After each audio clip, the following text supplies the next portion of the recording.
mga lods, napakaswerte mo kung ikaw ay nasa relasyon na ang mahal mo, gusto niya mula pagising mo, nandun siya, bago ka matulog, nandun siya, at habang nagtatrabaho ka o kumakain ka, bago ka pumasok sa trabaho, gusto nila, nakikita ka nila.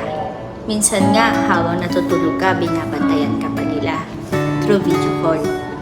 Yun ay hindi dahil sa naghihigpit sila sa'yo. Yun ay dahil sa mahal na mahal ka nila at gusto nila, nalalaman nila kahit malayo kayo sa isa't isa.